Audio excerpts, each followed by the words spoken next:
Welcome to The Explainer.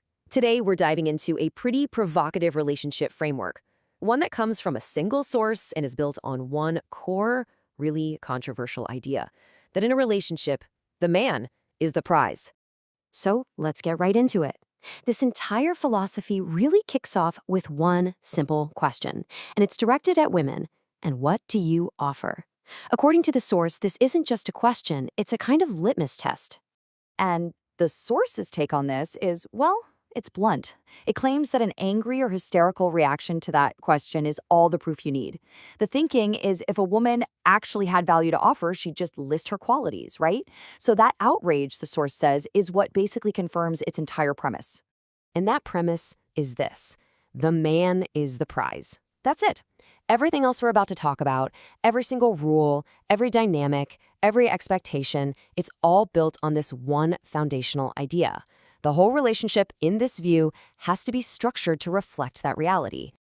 Okay, so if we accept that premise for a moment, that the man is the prize, what does this framework actually expect from the woman? Well, it all boils down to two key pillars of behavior that she has to demonstrate to prove she's, worthy of him. The first pillar is respect.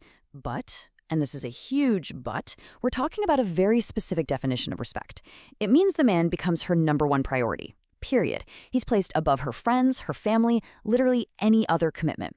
If she says something like, "my friends come first," the source claims that's a red flag. She's not suitable for a serious relationship. Now, the second pillar, and the one the source calls the king of love languages for a woman, is acts of service. This is presented as the main way she actually demonstrates her value and her dedication. It's not just a nice thing she does sometimes. It's seen as the very core of her role. And this isn't some vague, abstract concept. Oh no, the source gets very specific with its examples. We're talking about everything from giving massages and bringing him coffee, to remembering his whole schedule, making sure he's always well fed, and creating a peaceful, calm home. The whole goal is to create an environment where he feels like a king in his own castle. All right, so let's flip this around and look at the other side of the equation. Because this framework isn't just a list of things for women to do, it also has a really clear set of instructions for men on how to act, how to behave to inspire this kind of devotion, and what the source calls submission. Now, here's a really crucial point. This behavior isn't demanded, it's meant to be inspired. So the man has to have a firm direction in life without constantly looking to her for approval.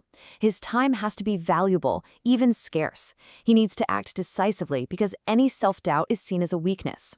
And by staying just a little bit distant, he creates the space for her to be the one to pursue and invest in him. And you can really see the cause and effect psychology at play right here. The idea is, when he limits his availability, she values the time they have more and brings her A game.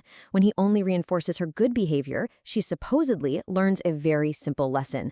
The more she gives to him, the better her own life gets. So that's the dynamic once the relationship is established. But how do you even get there?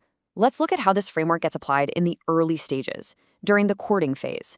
The source lays out some very specific tests and tactics to filter out the wrong partners from the get-go. Get this, the so-called payment test. The rule for the man is simple: you always pay. It's a sign of generosity. But the real test isn't on him, it's on her. She must make a genuine offer to contribute in some way. And the source makes it clear, this isn't about her money, it's about her attitude, showing that she wants to help with the burden of dating. And that test is just one piece of a much larger pattern. The source lists several key signs of what it calls the right kind of feminine energy. A woman who's truly interested will make things easy for you. She'll respond fast, seem enthusiastic, show gratitude. And if she's busy, she won't just say no, she'll propose a different time that works. All of this really just boils down to one simple philosophy, which is perfectly summed up in this quote from the source. If the interaction is complicated, if it's full of chaos or demands or her testing you, she's immediately disqualified as a long-term partner. Simplicity is everything. So you might be asking, what is the justification for a framework that's this rigid? Well, the source provides a rationale that's rooted in psychology, and it also comes with a few pretty stark warnings for any man who chooses to go down this path. The core argument here is that modern relationships have kind of weakened these natural subconscious archetypes. This framework, it claims, is designed to bring them back. The idea is that by having men and women step into these very defined roles, it actually leads to a more natural and, ultimately, a more fulfilling partnership for both of them. But, and this is a big one, the source also gives a serious dose of harsh reality.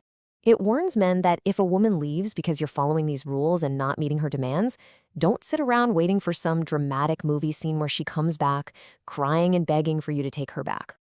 And the reason she won't come back is key to the whole philosophy. According to the source, there will always be another guy, a simp to use its term, who is willing to put up with all her demands. And because of that, she'll never have to face the consequences or realize she made a mistake. So instead of waiting for an apology that's never going to come, the source completely reframes what winning looks like. The best revenge isn't getting her back. It's becoming the high standard that she measures every other guy against for the rest of her life. It's about becoming so unforgettable that you're just living in her head, rent-free. And all of this really leaves us with a final provocative question. We've just walked through a very clear, very polarizing, and highly structured way to look at relationships. And whether you agree with it or you totally disagree, its existence makes us ask a bigger question. What does the appeal of a framework this rigid tell us about the anxieties and the confusion surrounding modern dating today?